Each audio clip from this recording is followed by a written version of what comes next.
नमस्कार, मैं हूं आपके साथ विशाल कालरा। प्रधानमंत्री मोदी इस वक्त दिल्ली में गणतंत्र दिवस की तैयारी से जुड़े एक कार्यक्रम में हिस्सा ले रहे हैं, जिसमें एनसीसी कैडेट और एनएसएस के सदस्य शामिल। अभी आपने सांस्कृतिक कार्यक्रम देखे, टैब्लो, आर्टिस्ट्स और एनएसएस और एनसीसी की तरफ से। देशवासियों, विकास के बढ़ते कदम विपदा से रुके नहीं, क्योंकि खुद को इस देश का प्रधान सेवक मानने वाले माननीय प्रधानमंत्री जी ने इस देश की मिट्टी से वादा किया था कि सौगंध मुझे इस मिट्टी की, ये देश नहीं झुकने दूंगा। आपदा में आशा के बीज बोकर, विपदा में भी विश्वास और विकास के नए रंग भरकर, भारतीयों के जीवन की सबसे बड़ी चुनौती कोविड-19 में भी माननीय प्रधानमंत्री जी मानो एक देवदूत की तरह इस देश के प्रधान रक्षक बने रहे। हमारा आपसे विनम्र आग्रह है माननीय प्रधानमंत्री जी कि कृपया हम सबको संबोधित करें, हमें शुभकामनाएं दें, हमारा मार्गदर्शन करें।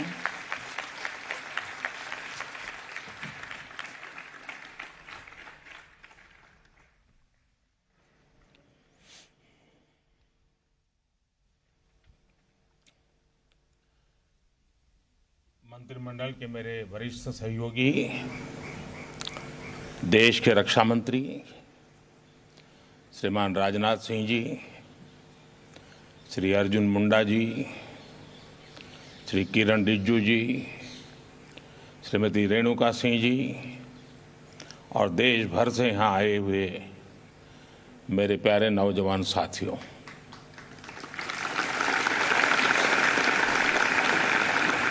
कोरोना ने वाकई बहुत कुछ बदल कर रख दिया है। मास्क, कोरोना टेस्ट, 2 गज की दूरी, ये सब अब ऐसा लग रहा है जैसे रोजमर्रा की जिंदगी का हिस्सा बन गया है। पहले जब फोटो निकालने जाते थे तो कैमरामैन कहता था स्माइल, अब मास्क के कारण वो भी बोलता नहीं है।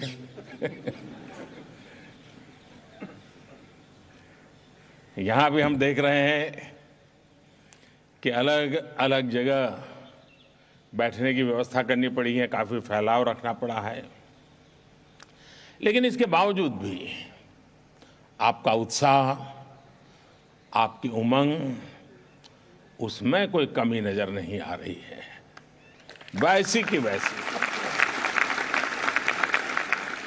साथियों, आप यहाँ देश के अलग अलग कोने से आए हैं। यहाँ देश के दूर सुदूर जनजातीय क्षेत्रों से आए साथी हैं। एनसीसी, एनएसएस के ऊर्जावान युवा भी हैं और राजपथ पर अलग अलग राज्यों की झांकी, अलग अलग राज्यों का संदेश बाकी देश तक पहुंचाने वाले कलाकार साथी भी हैं। राजपथ पर जब आप जोश के साथ कदम ताल करते हैं तो हर देशवासी जोश से भर जाता है। जब आप भारत की समृद्ध कला, संस्कृति, परंपरा और विरासत की झांकी दिखाते हैं तो हर देशवासी का माथा गौरव से और ऊंचा जाता है। और मैंने तो देखा है कि परेड के समय मेरे बगल में कोई न कोई देश के प्रमुख रहते हैं, इतनी सारी चीजें देख करके उनको बड़ा सरप्राइज होता है, बहुत सारे सवाल पूछते रहते हैं, जानने का प्रयास करते हैं देश के किस कोने में है, क्या है, कैसा है। जब हमारे आदिवासी साथी राजपथ पर संस्कृति के रंग बिखेरते हैं तो संपूर्ण भारत उन रंगों में रंग जाता है, झूम उठता है। गणतंत्र दिवस की परेड भारत की महान सामाजिक सांस्कृतिक विरासत के साथ ही हमारे सामरिक सामर्थ्य को भी नमन करती है। गणतंत्र दिवस की परेड दुनिया के सबसे बड़े लोकतंत्र को जीवंत करने वाले हमारे संविधान को नमन करती है। मैं आपको 26 जनवरी को बेहतरीन प्रदर्शन के लिए बहुत बहुत शुभकामनाएं देता हूं। आपसे एक आग्रह भी है, अभी दिल्ली में ठीक ठाक ठंड पड़ रही है, जो साउथ से आए होंगे उनको तो परेशानी और होती होगी, और आप कई दिन से यहां हैं, लेकिन आप में से बहुत से लोग, जैसा मैंने कहा, सर्दी के आदी नहीं हैं। इतनी सुबह उठकर आपको ड्रिल के लिए निकलना होता है। मैं यही कहूंगा कि आप अपनी सेहत का ध्यान जरूर रखिएगा। साथियों, इस वर्ष हमारा देश अपनी आजादी के 75 वर्ष में प्रवेश कर रहा है।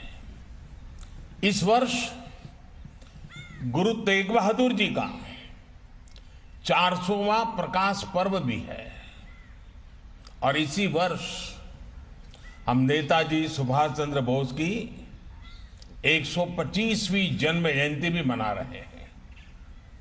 अब देश ने यह तय किया है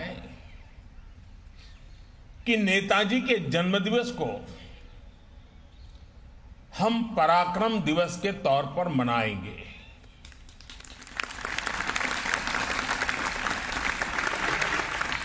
कल पराक्रम दिवस पर मैं उनकी कर्मभूमि कोलकाता में ही था। आजादी के 75 वर्ष, गुरु तेग बहादुर जी का जीवन, नेताजी का शौर्य, उनका हौसला, ये सब कुछ हम सभी के लिए बहुत बड़ी प्रेरणा है। हमें देश की आजादी के लिए अपना सर्वस्व न्योछावर करने का अवसर नहीं मिला, क्योंकि हम में से अधिकतम लोग आजादी के बाद पैदा हुए हैं, लेकिन सर्वस्व न्योछावर करने का मौका नहीं मिला। लेकिन हमें देश ने अपना सर्वश्रेष्ठ अर्पित करने का अवसर जरूर दिया है।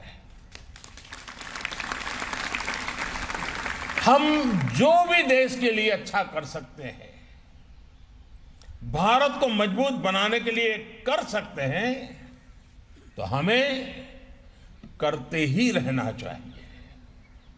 साथियों, ये गणतंत्र दिवस की परेड की तैयारियों के दौरान आपने भी महसूस किया होगा कि हमारा देश कितनी विविधता से भरा हुआ है। अनेकों भाषाएं, अनेकों बोलियां, अलग अलग खान पान, कितना कुछ अलग है, लेकिन भारत एक है।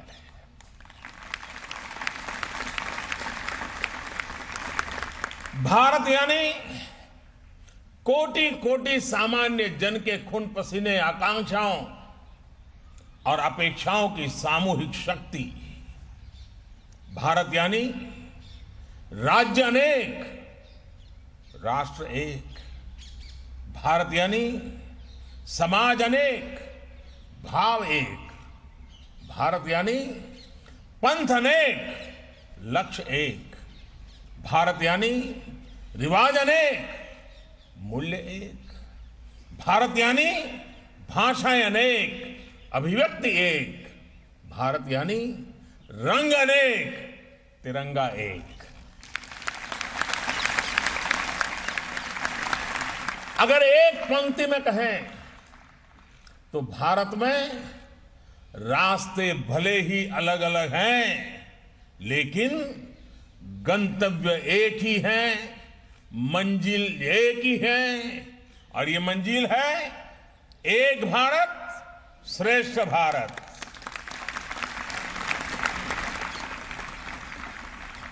साथियों, आज एक भारत श्रेष्ठ भारत की यह शाश्वत भावना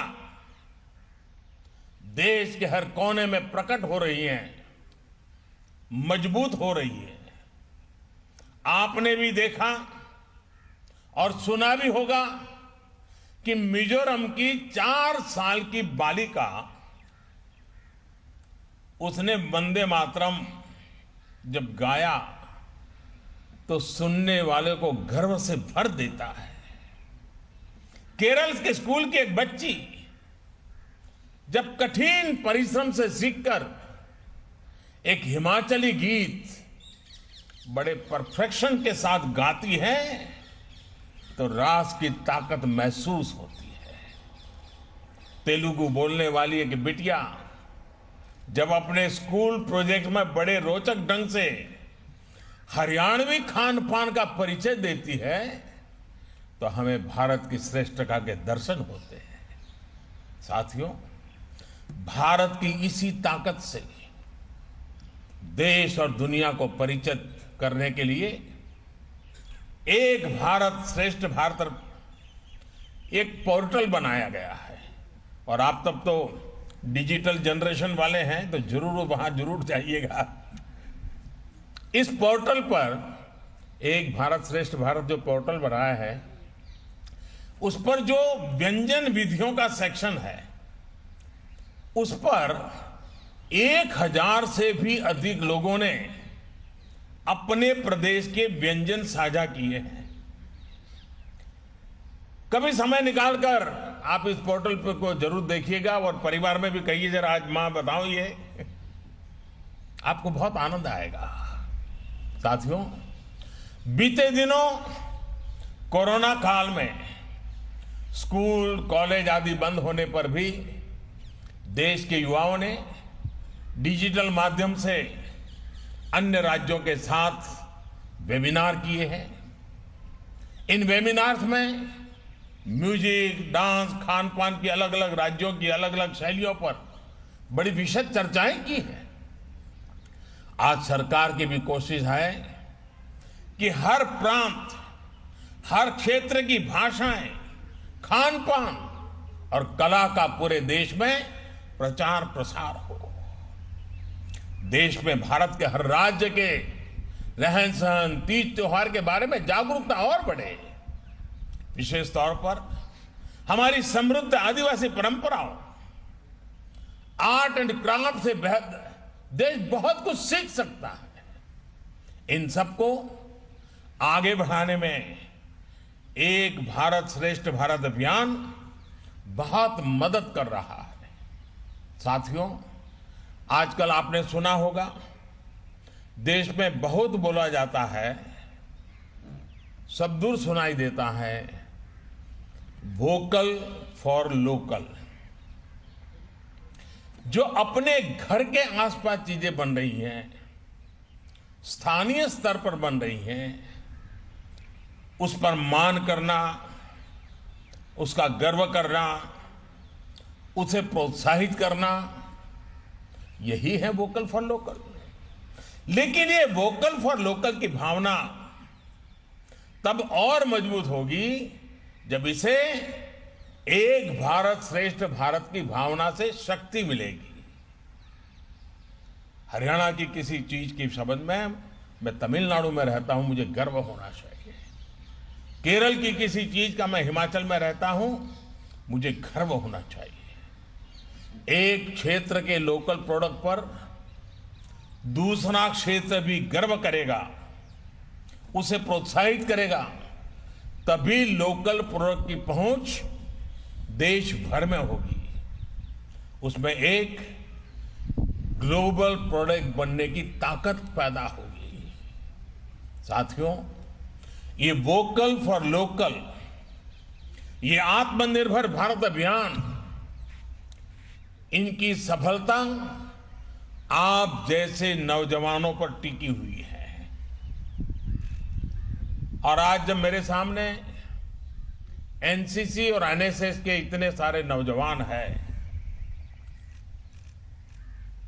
उनको तो शिक्षा दीक्षा शिस्त सब यही दिया जाता है। मैं आज आपको एक छोटा सा काम देना चाहता हूं और देश भर के हमारे एनसीसी के नौजवान मुझे जरूर इस काम में मदद करेंगे। आप एक काम कीजिए, सुबह उठ करके रात को सोने तक जिन चीजों का आप उपयोग करते हैं, टूथपेस्ट हो, ब्रश हो, कंघा हो, कुछ भी घर में एसी हो, मोबाइल फोन हो, जो भी, जरा देखिए तो कितनी चीजों की आपको जरूरत होती है दिन भर में, और उसमें से कितनी चीजें हैं जिसमें हमारे देश के मजदूर के पसीने की महक है, कितनी चीजें हैं जिसमें हमारे इस महान देश की मिट्टी की सुगंध है। आप चौंक जाएंगे, जाने अनजाने में इतनी चीजें विदेश की हमारे जीवन में घुस गई हैं, हमें पता तक नहीं है। एक बार उस पर देखेंगे तो पता चलेगा कि आत्मनिर्भर भारत बनाने का सबसे पहला कर्तव्य हमी से शुरू होना चाहिए। इसका मतलब मैं ये नहीं कह रहा हूं कि आपके पास कोई विदेशी चीज है तो कल जाके फेंक दो, ये मैं नहीं कह रहा। मैं ये भी नहीं कह रहा हूं कि दुनिया में कोई अच्छी चीज हो हमारे यहां न हो तो उसको लेने से मना करें, ये नहीं हो सकता। लेकिन हमें पता तक नहीं है, ऐसी ऐसी चीजें हमारे रोजमर्रा की जिंदगी में हमें एक प्रकार से गुलाम बना दिया है, मानसिक गुलाम बना दिया है। मेरे नौजवान साथियों से मैं आग्रह करूंगा, एनसीसी एनएसएस के शिस्तबद्ध नौजवानों से आग्रह करूंगा, आप अपने परिवार के सबको बिठा करके जरा सूची बनाइए, एक बार देखिए, फिर आपको कभी मेरी बात को याद नहीं करना पड़ेगा। आपकी आत्मा कहेगी कि हमने हमारे देश का कितना नुकसान कर दिया है। साथियों, भारत आत्मनिर्भर किसी के कहने भर से ही नहीं होगा, बल्कि जैसा मैंने कहा, आप जैसे देश के युवा साथियों के करने से ही होगा। और आप ये तब और ज्यादा बेहतर तरीके से कर पाएंगे जब आपके पास जरूरी स्किल सेट होगा। साथियों, स्किल के, कौशल के इसी महत्व को देखते हुए ही 2014 में सरकार बनते ही स्किल डेवलपमेंट के लिए विशेष मंत्रालय बनाया गया। इस अभियान के तहत अब तक 5.5 करोड़ से अधिक युवा साथियों को अलग अलग कला और कौशल की ट्रेनिंग दी जा चुकी है। कौशल विकास के इस कार्यक्रम के तहत सिर्फ ट्रेनिंग ही नहीं दी जा रही, बल्कि लाखों युवाओं को रोजगार और स्वरोजगार में मदद भी की जा रही है। लक्ष्य यह है कि भारत के पास स्किल युवा भी हो और स्किल सेट के आधार पर उन्हें रोजगार के नए अवसर भी मिले।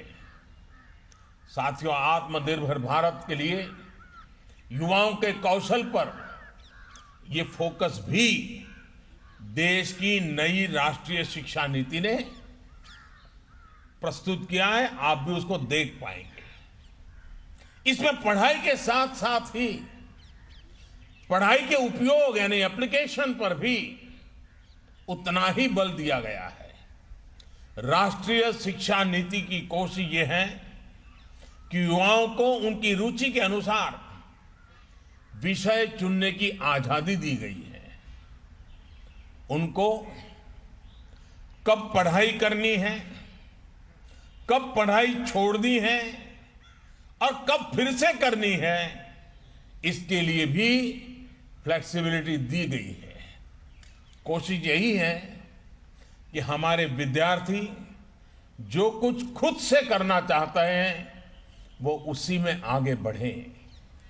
साथियों, नई राष्ट्रीय शिक्षा नीति में पहली बार वोकेशनल एजुकेशन को एजुकेशन की मुख्य धारा में लाने का गंभीर प्रयास किया गया है। कक्षा 6 से ही विद्यार्थियों को स्थानीय जरूरतों और स्थानीय व्यवसायों से जुड़ा अपनी रुचि का कोई भी कोर्स चुनने का विकल्प दिया गया है। ये सिर्फ पढ़ाने के कोर्स नहीं होंगे, बल्कि सीखने और सिखाने के कोर्स होंगे।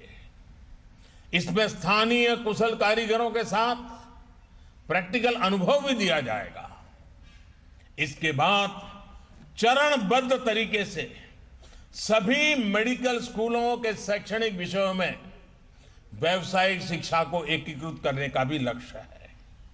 मैं आज आपको ये विस्तार से इसलिए भी बता रहा हूं क्योंकि आप जितना जागरूक होंगे उतना ही आपका भविष्य भी उज्जवल होगा। साथियों, आप सभी ही आत्मनिर्भर भारत अभियान के असली कर्णधार है। एनसीसी हो, एनएसएस हो या फिर दूसरे संगठन हो, आपने देश के सामने आने वाली हर चुनौती, हर संकट के समय अपनी भूमिका निभाई है। कोरोना काल में भी आपने जो काम किया वॉलंटियर्स के रूप में, उसकी जितनी प्रशंसा की जाए वो कम है। जब देश को, शासन प्रशासन को सबसे अधिक जरूरत थी, तब आपने वॉलंटियर्स के रूप में आगे आकर व्यवस्थाएं बनाने में मदद की। आरोग्य सेतु ऐप को जन जन तक पहुंचाना हो या फिर कोरोना संक्रमण से जुड़ी दूसरी जानकारियों को लेकर जागरूकता, आपने प्रशंसनीय काम किया है। कोरोना के इस काल में फिट इंडिया अभियान के माध्यम से फिटनेस के प्रति अवेयरनेस जगाने का आपका रोल महत्वपूर्ण रहा है। साथियों, जो आपने अभी तक किया उसको अब अगले चरण पर ले जाने का समय आ गया है।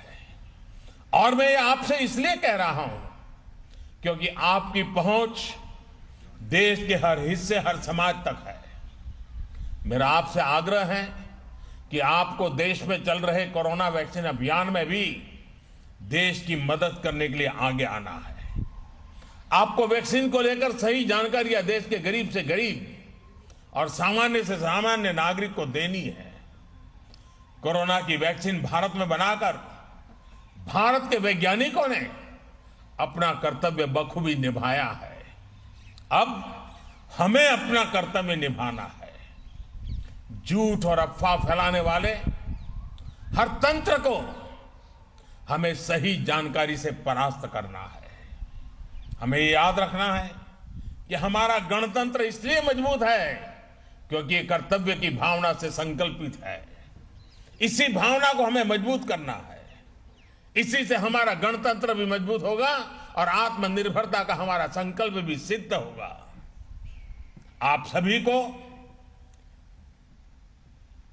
इस महत्वपूर्ण राष्ट्रीय पर्व में शरीक होने का अवसर मिला है। मन को घड़ने का, देश को जानने का और देश के लिए कुछ न कुछ करने का, इससे बड़ा संस्कार कोई और नहीं हो सकता है जो सौभाग्य आप सबको प्राप्त हुआ है। मुझे विश्वास है कि इस 26 जनवरी के इस भव्य समारोह के बाद जब यहां से घर लौटेंगे तो आप यहां की अनेक चीजों को याद रख करके जाएंगे, लेकिन साथ साथ ये कभी नहीं भूलना कि हमें देश को अपना सर्वश्रेष्ठ अर्पित करना ही है, करना ही है, करना ही है। मेरी आप सबको बहुत बहुत शुभकामनाएं, बहुत बहुत धन्यवाद। Presenting B News app, available on Google Play and App Store. Download it now.